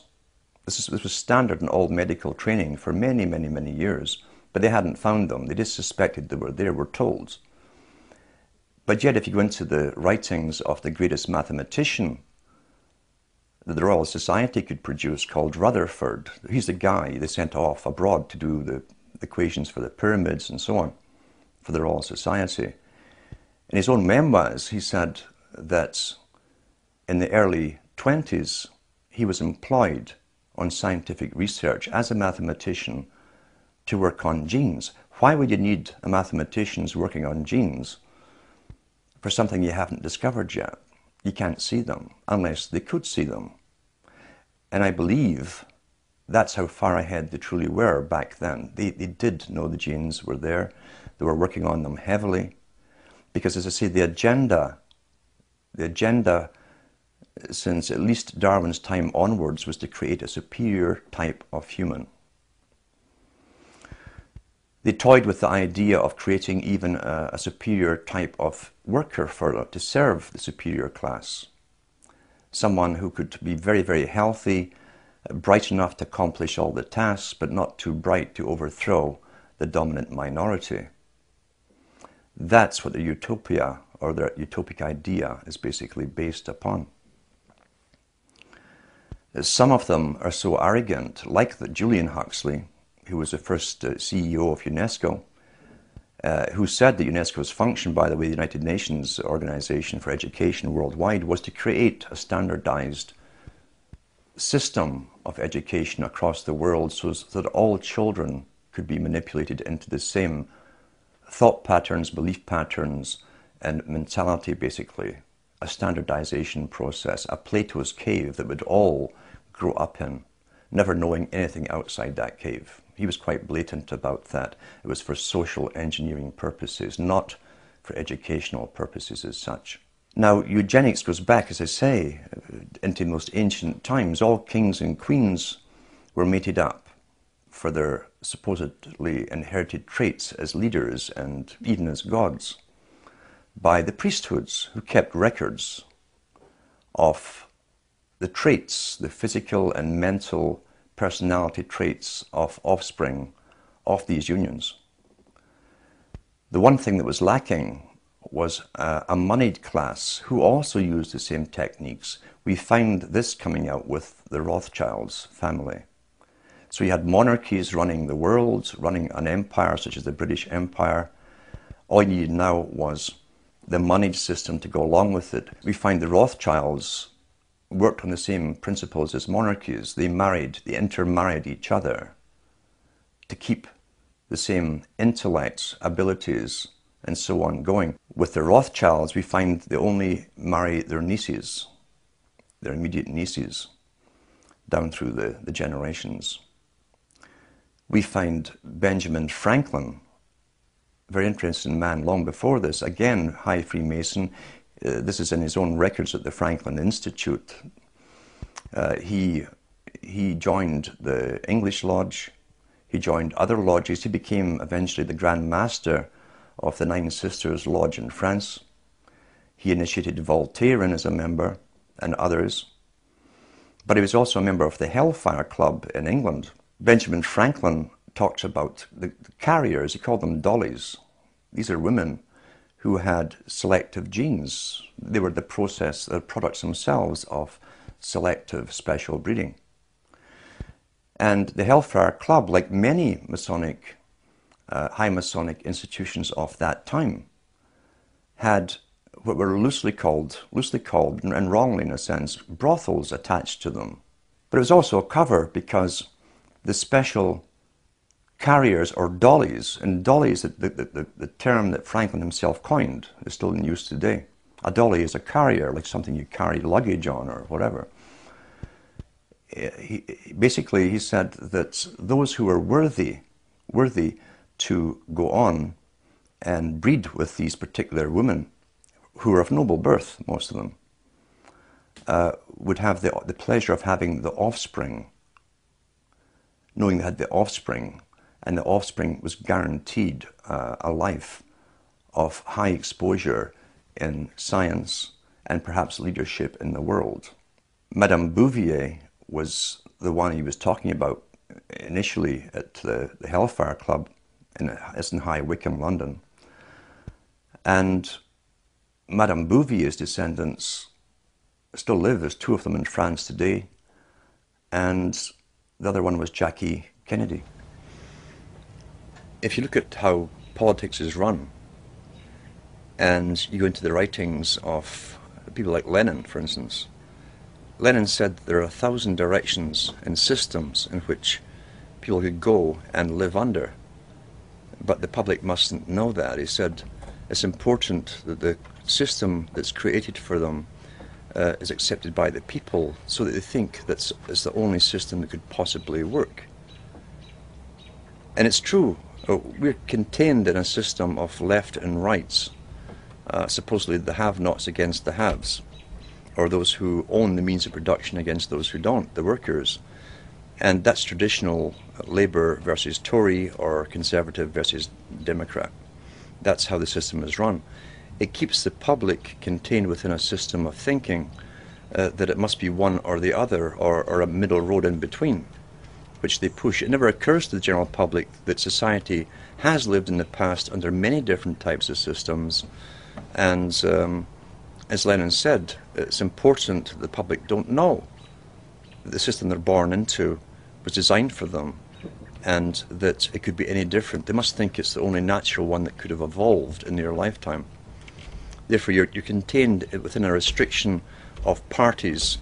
You vote in one party when you're sick of the last one, not because you want the new one in. It's because you're sick of the last one and what they've done to you. And once they've been corrupted and gone off in different tangents in ways where they never explained during the entire elections, had nothing to do with their election promises, you vote them out and get the next party in. And so we go on forever with this left-right paradigm. Always think it's like a tennis match, really, with the public in the middle. We're the ball, and we just simply go back and forth between left and right, left and right, left and right. Meanwhile, we're being shepherded all along in one direction, because politics is a tool of the elites to manage the public. That's all democracy, in fact, really is, a tool of the elite to contain the public, manage them, and guide them along a predetermined path that's outside of any kind of democracy. But if you take Bush, what he was sent in to do was to wait, and I believe this truly, he was to wait for 9/11 happening in 2001. 2001 happened, every country automatically went on board with the same agenda at the same time, which shows pre-planning. Bureaucracies in different governments do not work that fast. It takes years to get that kind of cooperation, that kind of synchronicity working together, and synchronization. Bush's job was to bring in a totalitarian system under the guise of protecting the public, where you lose your rights, and set up the machinery, the agencies to do it, the military forces, the paramilitary forces now that the police have become, to set up the institutions for enforcement of laws. Obama comes in, takes over the institutions that are now set up, and his job is to guide you through the economic depression and use those forces against the public at the required time. That's how it works. There's a continuity as far as I'm concerned. It's not a separate regime whatsoever. The same boys who put Bush in, the bankers and all the rest of it, put Obama in, and Obama's proved his loyalty to them by literally allowing them to rape the public of all their funds, and then rewarding them by public funding and tax money to save the same bankers He's one of their own boys, but he now has the machinery in place that Bush set up to quell the coming riots that they say are going to come, and to manage the public into a brand new system of what they call not government but governance, international governance. If you listen to Obama's speeches before he was elected and analyse what he actually said, he said very little. He was giving emotive speeches with no substance. He never said what he wanted to do or how he was going to do anything. It was almost like a lead up to a movie that hadn't been made yet. Emotional talk of hope, but not saying how the hope would be transformed into realities. He used the term that's been used in academia for the last few decades in the Ivy League schools and universities of the century of change. So his slogan became, and they use slogans written for him, change is good. Any idiot should ask the simple question, wait a minute, what change are you talking about? How can you be for change if you don't know what the change is going to be? It could be for your detriment. But they got the people parroting, like George Orwell said with the sheep, you know, 4 legs good, 2 legs bad. Change is good, and the people, his followers, start to repeat it, change is good. What kind of change are we talking about? The loss of sovereignty, the blending into an international institution, a world government system, a system where not only is America bankrupt and the most indebted nation on the planet for loaning money out to other countries and policing the world, being the policeman of the world, now Obama wants to lead the charge on sustainability, carbon taxes, by making America the example for the rest of the world to follow. He's asking everybody to sacrifice everything they have. That's what he means by change is good. He didn't dream up this plan. He is a member of the Council on Foreign Relations. Again, that comes from the Milner Group, the Cecil Rhodes Society, the Royal Institute for International Affairs, that planned world governments using Britain based as a model for the British Empire, now become the American Empire in a sense. And the changes here he's talking about is a new world of servitude, where you will serve the world state. And you'll also have to pay off all your debts along the way, which is impossible as far as I'm concerned. You cannot ever pay the kind of debt America has incurred since World War II. It's impossible to pay back. Therefore, the changes he's talking about really is a New Deal. When you hear a New Deal mentioned by any president, and we got that from FDR, we got it from Bush, last Bush it was in, a New Deal. We're getting it from this administration. That's a legal admission from the leader of your country of a new system. A New Deal is literally a new system. The first system was the Constitution. You got an updated system with FDR as government became incredibly big and centralized. And now you've got a New Deal under the guise that change is good. Who planned the change? It wasn't the people who planned the change. Who will benefit will not be the people. It's the world of sustainability, Mr. Rockefeller, the population reduction plan. Those who will go into the future will be those who are necessary for the future's maintenance, and those who are simply obsolete, the useless eaters, will have to perish and die off. It's as simple as that. This generation today, the ones who are alive today, we are the generation that's going through the biggest changes in history, according to even Rockefeller himself, since the Industrial Revolution. It's the end of one phase of a long-term plan. And out of this comes a new world order. As Mr. Brown said, the Prime Minister of Great Britain said at the G20 meeting recently, it's a new world order. A different order from the previous one, where people technically were working for themselves, would choose their own employment and so on. The New World Order is a planned system, a planned economy, a planned population. So it's up to us. It's not up to the next generation to change this. We're the only ones who can possibly do the changing. And it's either really the rights to go into an uncertain future, which is what life should really be, where we decide for ourselves where we want to go individually and collectively, or allow ourselves to be dumb animals, creatures who are guided by those who have decided they are the masters of our destiny, and allow ourselves gradually to be sterilized, killed off, used for the last part of their agenda and their wars, and then cast off. Many people will love socialism. They enjoy being guided, and they enjoy their bosses running the world for them. But it's up to those who like freedom, personal freedom, which also entails uncertainty of where we're actually going to go. These video interviews have all been exclusive, and they're going to be archived at prisonplanet.tv. Please download them, burn them to disk, and give them to everyone you know. Upload them to YouTube. This information is vital not just to our free republic, but to the future of free humanity.